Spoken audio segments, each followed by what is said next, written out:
ناموں کی بات کر رہا ہوں میں. ہاں بلا وجہ اپنا نام ہائی لائٹ کرنا. اچھا ایک اور اس میں ہم اہل حدیث کو بھی اس میں لے لیتے ہیں. اہل حدیث کیا ہیں؟ جب شیعہ سنی دو فرقے بڑے وجود میں آئے, جن کا ابھی تک فرقے تو بہت سارے بنے تھے, بہت سارے تو ختم ہی ہو گئے, کیونکہ جو باطل چیزیں زیادہ پنپتی نہیں ہیں, اور پنپتی بھی ہے تو ایک جگہ قائم نہیں رہتی. آپ اگر 1200 سال پہلے کے شیعہ کو دیکھ لیں تو الگ تھے, 200 سال بعد والے الگ, آج الگ. تو وہ بہت یعنی ایک جگہ نہیں. آپ اہل سنت والجماعت کو دیکھیں گے نا تو جو 1200-1300 سال پہلے تھے آج بھی اسی ٹریک پر ہیں وہ. خاص طور پر جو ان چاروں مکاتب فکر کو فالو کرتے ہیں, حنفی, مالکی, شافعی, حنبلی, ان کے اصول 1300 سال پہلے لکھ لیے گئے تھے, مسائل بھی لکھ لیے گئے تھے, تو اب اس سے ہٹتے نہیں ہیں یہ. آپ کو حنفی 800 سال پہلے کا بھی وہی نظر آئے گا جو آج تھا, شافعی 800 سال پہلے کا بھی ویسے ہی نظر آئے گا جیسا آج تھا. اگر تبدیلی ہوئی ہے تو بدعت کے حوالے سے ہوئی ہے, کسی میں بدعتیں آ گئیں, کسی میں بدعتیں کوئی ایکسٹریم لیول پہ ادھر چلا گیا, کوئی مسائل کے معاملے کی بات کر رہا ہوں. جو اسلامک لا ہے, لا نہیں چینج ہوا کیونکہ وہ ریٹن فارم میں آ چکا تھا پہلے. تو اب میں عرض کر رہا تھا کہ دو فرقے بڑے وجود میں آ گئے. ایک کو کیا کہا جاتا تھا؟ شیعہ. ایک کو کیا کہا جاتا تھا؟ سنی.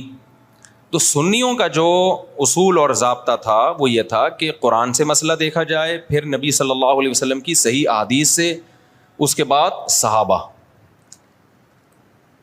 تو انہوں نے اس اصول کو سامنے رکھ کے ریسرچ کی, اور باقاعدہ جیسے حدیث کو ریٹن فارم میں محدثین لے کر آئے کہ بھئی اب سینہ بسینہ کب تک چلے گی, اس کو ریٹن فارم میں لے کر آؤ, کتابیں لکھو, ضائع ہو سکتا ہے علم.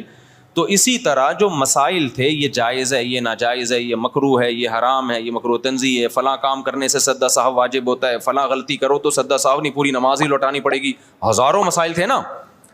تو ائمہ کرام نے اجتہاد کیا اور مسائل کو ریٹن فارم میں لانا شروع کیا. تو جو اہل سنت والجماعت تھے وہ ان کے 4 مکاتب فکر وجود میں آئے. جو کام امام ابو حنیفہ نے کیا, اس کام سے جو متاثر ہوئے اور اس طریقے کو جنہوں نے فالو کیا ان کو کیا کہا جانے لگا؟ حنفی. اور جنہوں نے امام شافعی کو فالو کیا ان کو کیا کہا جانے لگا؟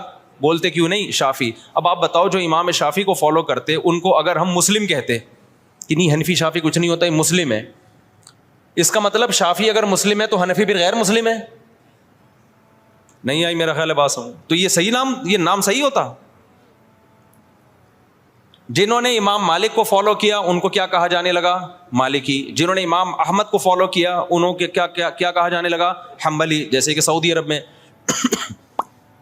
تو اللہ کا کرنا ایسا ہوا کہ یہ 4 اماموں کا فقہی دنیا میں چلا ہے صدیوں.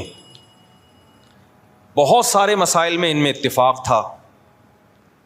کچھ مسائل ایسے تھے کہ 2 امام ایک طرف, 2 دوسری طرف, کچھ میں 3 ایک طرف, 1 ایک طرف. تو جو اختلافی تھے وہ اب اختلافی رہ گئے ہمیشہ کے لیے.